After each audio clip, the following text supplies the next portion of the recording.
When video game developer Take-Two Interactive posted fiscal second quarter results last week, CEO Strauss Zelnick said his company is exceedingly well positioned for the long term and reminded shareholders that Grand Theft Auto 6 coming next fall, though no specific release date yet for the highly anticipated title. Strauss Zelnick joins us now, and it's good to see you, as it always is. And Benjamin Bratt, the reverse aging guy that we watch it with you whenever you come in here, but we're not envious or anything.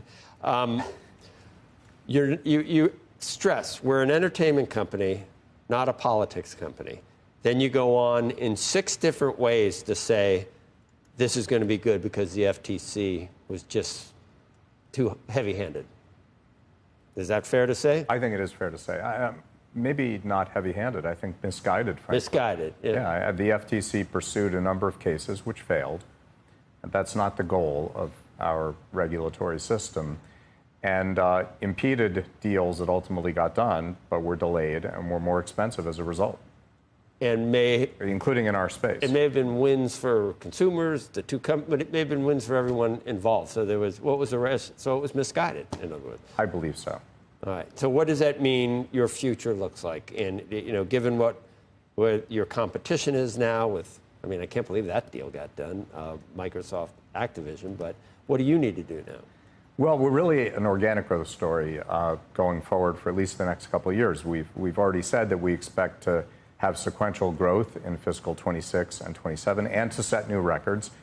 And that'll build up our balance sheet. And our history is that we've made very selective acquisitions when we believe they were a great strategic fit and accretive immediately to our numbers. And that was true of the Zynga deal as well, which really positioned us to become what we are now, which is the #2 pure play in the interactive entertainment business worldwide. We don't need to do a deal to bulk up the company further. We should be able to grow just fine on our own now for the foreseeable future. Gaming companies are looking at the same thing that all companies are looking at now. I don't know what media is going to look like. I have no idea, and we're part of media, and I have no idea what it's going to look like. I don't know what AI is going to do to media or to gaming. What do all these things, how does it change what Take-Two is going to pursue? Look, old media, and this shouldn't come as a surprise, is flat or declining. New media is supercharged and growing, which is why we've oriented ourselves to new media for the past couple of decades, and that's worked out really well. And I expect it to work out well in the future. In terms of AI, look, the interactive entertainment business has been in AI forever. And let me just remind you, AI stands for artificial intelligence, which is an oxymoron. There is no such thing. It's just a description of a digital tool set, and that digital tool set will affect every part of our lives in the same way that when we got smartphones, they affected every part of our lives. So how does it affect us right now with Take-Two Interactive's games, and what will it in, let's say, 2-3 years? I would love to say that it's going to make things cheaper, quicker, better, or easier to make hits. I don't think that's the case. All of our tools do help us become more efficient, and that's a part of our 3-part strategy: creativity, innovation, efficiency.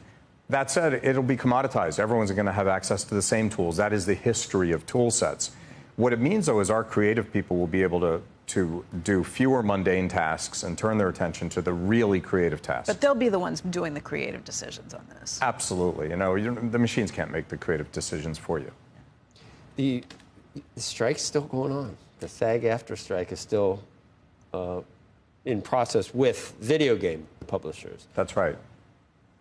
Does it affect things? Or can you do everything you need to do while the strike's still going on? So far we can, because it only affects titles that started production after September of 2023. Of course, we would like that strike to come to an end.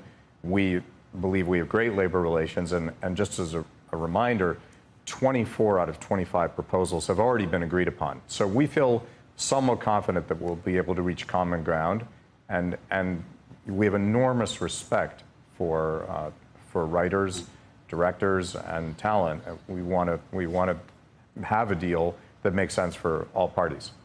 We just had Peter Warzag on here, and we had Macon Delrahim on here. We talked about M&A and deal making in the regulatory environment. Your company has for a very long time been speculated about either as an acquirer or as an acquiree. But there's always been a view that it might be tough, depending on who's on the other end of those two sides, that the regulatory environment wouldn't necessarily look fondly upon that. Do you think the world has changed, and what does that mean for you? Look, our history of being an independent company is pretty terrific, and the history of diversified entertainment companies in the past 2 decades, not so terrific. So I think our destiny is to remain independent and continue to grow. That said, we're a public company. We're here for the shareholders, and we'll act, in an appropriate way if an opportunity presents itself on either side. Have there been deals you've wanted to do yourself, though, as an independent company, of other institutions or businesses that you wanted to buy in the last 4 years, where you talked to your lawyers and they said, you know what, Strauss, this is unlikely to actually ever happen? No, because we wanted to do the Zynga deal, and we were able to do that deal, right. And quite correctly so. And in fact, we didn't have any regulatory constraints. Looking forward, though, I could imagine in the prior regulatory regime that would become a problem. And I think at least for the next 4 years, that won't be a problem, nor should it be. Right. As somebody who's spent a lot of time around the media world, do you think these deals are all going to happen? I mean, do you think that the next 2 years we're going to see a whole slate of them? I think our regulatory regime is not suddenly going to go away, and I think deals that are anti-competitive won't happen, nor should they happen. I do think that it'll be a more realistic, sensible environment than the one we had in the past 4 years.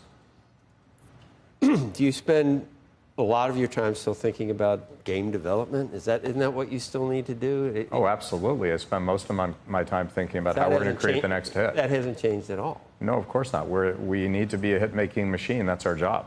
And they don't come out at the same time. I don't know any of these things. Who's Borderlands 4? Is that you or is that somebody else? That's ours. That's you, but you don't want to bring it out at the same time as Grand Theft Auto. Well, we wouldn't stack up major releases either of ours or of anyone else's, and the industry's pretty good about moving around release dates accordingly. But Borderlands 4 comes to us from Gearbox, which is a company we just acquired a few months ago. What about distribution? That has to be a big part of how you think about things, too. It is. To be a competitive entertainment company, you obviously need the creative part. You also need marketing and distribution, and you need to field that worldwide. That's why it's sort of left to a handful of big companies really to compete in entertainment.